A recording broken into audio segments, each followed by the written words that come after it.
কাদের হাতে থাকবে তৃণমূলের রাশ, কাদের হাতে থাকবে জোড়া ফুলের প্রতীক? এবার কি তৃণমূল দলটাই হাতছাড়া হয়ে যেতে পারে মমতা বন্দ্যোপাধ্যায়ের? ঘাসফুল প্রতীকও তার হাত থেকে চলে যেতে পারে। আজ দিল্লিতে জাতীয় নির্বাচন কমিশনে যাচ্ছে কালীঘাট তৃণমূল এবং দ্রুতব্রত তৃণমূল। সরাসরি আমাদের প্রতিনিধি বিজেন্দ্র সিংহ নয়াদিল্লি থেকে আমাদের সঙ্গে রয়েছেন। বিজেন্দ্র, এর আগে আমরা দেখেছি দ্রুতব্রত তৃণমূল তারা জাতীয় নির্বাচন কমিশনে গিয়েছে এবং ইতিমধ্যে গতকাল রাতে কালীঘাট তৃণমূলের দুই প্রতিনিধি তারাও দিল্লিতে পৌঁছে গিয়েছেন। সেই জায়গা থেকে কে আসল তৃণমূল আজ বিকেলের মধ্যেই তো নথি জমা পড়তে চলেছে।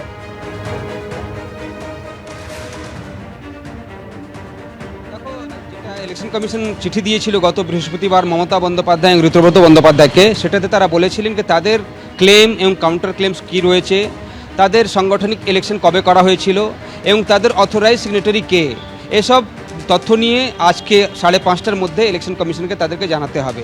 সেই অনুযায়ী আমরা জানি মমতা বন্দ্যোপাধ্যায়ের প্রতিনিধি হিসাবে কল্যাণ বন্দ্যোপাধ্যায় কিছুক্ষণের মধ্যে আসবেন, 12:30 তার আসার কথা রয়েছে। তিনি নথিপত্রগুলো নিয়ে এসেছিলেন, কবে লাস্ট ইলেকশন হয়েছিল। মমতা বন্দ্যোপাধ্যায় সেই পার্টির চেয়ারপারসন, পদাধিকারীরা তার সঙ্গেই রয়েছেন এবং সেক্ষেত্রে আসল তৃণমূল তারাই, সে কথা তারা আজকে ইলেকশন কমিশনকে জানাবেন। অন্যদিকে ঋতুব্রত বন্দ্যোপাধ্যায় যে 10 সদস্য ডেলিগেশন নিয়ে এসেছিলেন গত বৃহস্পতিবার, তারা দাবি করে গেছিলেন কি তারাই আসল তৃণমূল এবং তাদের কাছেই তৃণমূল প্রতীক দেওয়া হোক। তাদেরকে অরূপ রায়কে তারা চেয়ারম্যান করেছেন, তারা ইলেকশন পার্টির মিটিং ডেকেছিলেন, ন্যাশনাল ওয়ার্কিং কমিটি, সেখানে অরূপ রায়কে চেয়ারম্যান করা হয়েছে, ট্রেজারার করা হয়েছে আখরুজামাকে এবং বাকি পদাধিকারীদের নামও তারা ইলেকশন কমিশনের কাছে জমা দিয়ে এসেছিলেন এবং তারা বলে এসেছিলেন যে তারাই আসল তৃণমূল।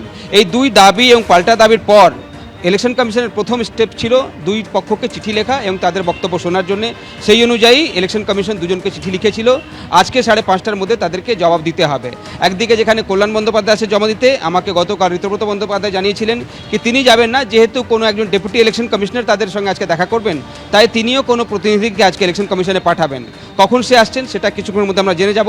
তবে কল্যাণ বন্দ্যোপাধ্যায় 12:30 নাগাদ আসছেন এবং বলা যেতে পারে আজ থেকে এই যে শুনানি প্রক্রিয়া স্টার্ট হলো, যখনই কোনো দল নিয়ে ক্লেম এবং কাউন্টার ক্লেম হয় তখন শুনানি করে ইলেকশন কমিশন এবং সেটা অনেক ক্ষেত্রে দেখা যায় দীর্ঘদিন ধরে চলে। আমরা দেখেছি এর আগে লোক জনশক্তি পার্টিতে যখন এই ধরনের দাবি উঠেছিল তখন কয়েক রাউন্ড হিয়ারিং হয়েছিল এবং বারবার একটা পক্ষ ডেট চাইছে তো অন্য পক্ষ পাল্টা ডেট চাইছিল এবং আজ অবধি সেই মীমাংসা হয়নি। প্রায় 3-4 বছর ধরে সেটা ঝুলে রয়েছে। যে সিম্বল ছিল বাংলো সিম্বল লোক জনশক্তি পার্টির, সেটা ফ্রিজ করে দিয়েছে ইলেকশন কমিশন এবং দুই গোষ্ঠীকেই আলাদা আলাদা সিম্বল দিয়ে দিয়েছিল। চিরাগ পাসওয়ান পেয়েছিলেন সেলাই মেশিন এবং তার কাকা পশুপতি পারস পেয়েছিলেন, চিরাগ পাসওয়ান পেয়েছিলেন হেলিকপ্টার এবং পশুপতি পারসকে দেওয়া হয়েছিল সেলাই মেশিন। এবং শিবসেনার ক্ষেত্রে আমরা দেখেছিলাম দীর্ঘ শুনানির পর ফয়সালা দেওয়া হয়েছিল একনাথ সিন্ধের পক্ষে। একেবারে বিজেন্দ্র, তুমি যে কথা বলছিলে তুমি আমাদের সঙ্গে থাকো। একদিকে কালীঘাট তৃণমূল এবং অন্যদিকে ঋতুব্রত তৃণমূল। আজ বিকেল 5:30টার মধ্যেই কিন্তু শেষ হচ্ছে কমিশনের দেওয়া সময়সীমা এবং আজকেই কিন্তু দু তরফের থেকেই জবাব তলব করা হয়েছে নির্বাচন কমিশনের তরফে। সেক্ষেত্রে এই দু তরফ কি জবাব দেয় সেদিকে অবশ্যই আমাদের নজর থাকবে।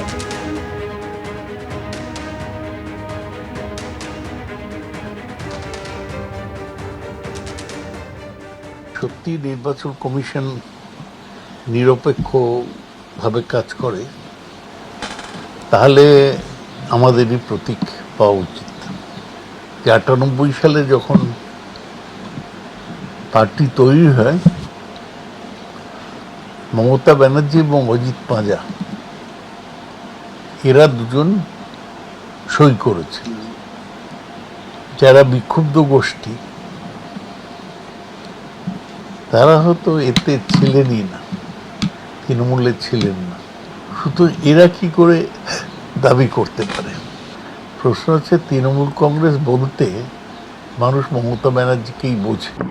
ECI ने कहा था कि अपने दस्तावेज दें, तो उसमें कल्याण बनर्जी हमारे सीनियर एडवोकेट भी हैं, सीनियर मेंबर ऑफ पार्लियामेंट हैं, वो लीड करेंगे डेलीगेशन। उनके साथ सागरिका और महुआ जाएंगे।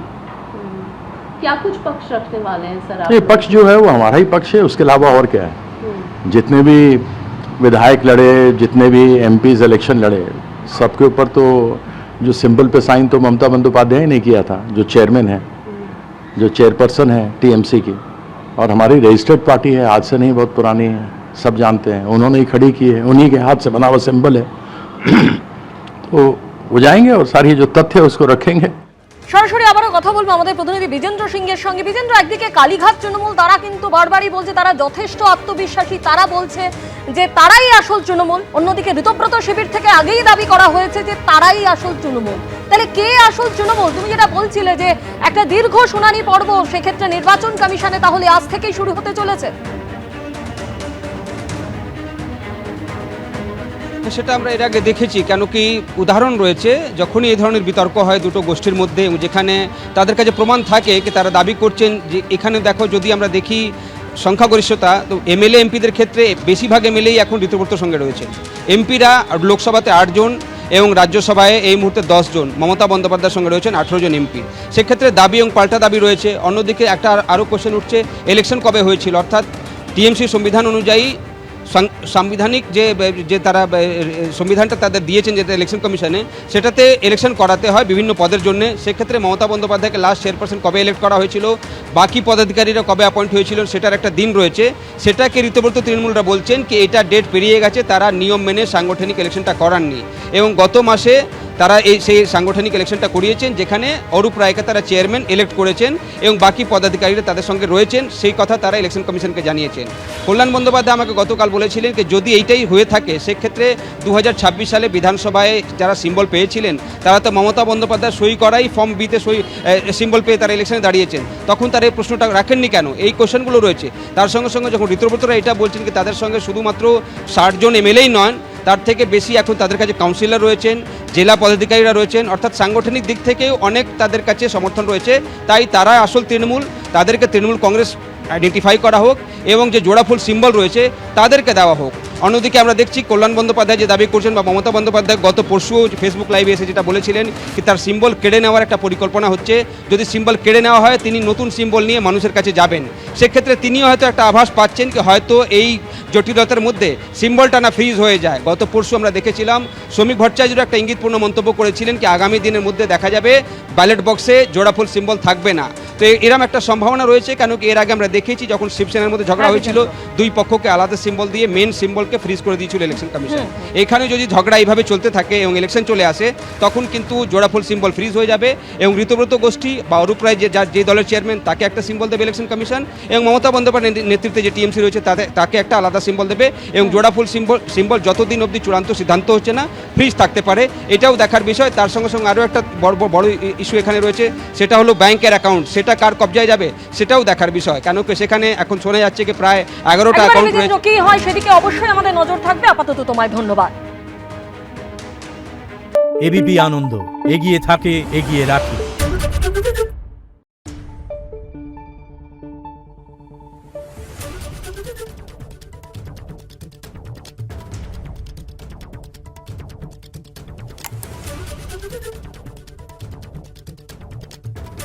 Thank you.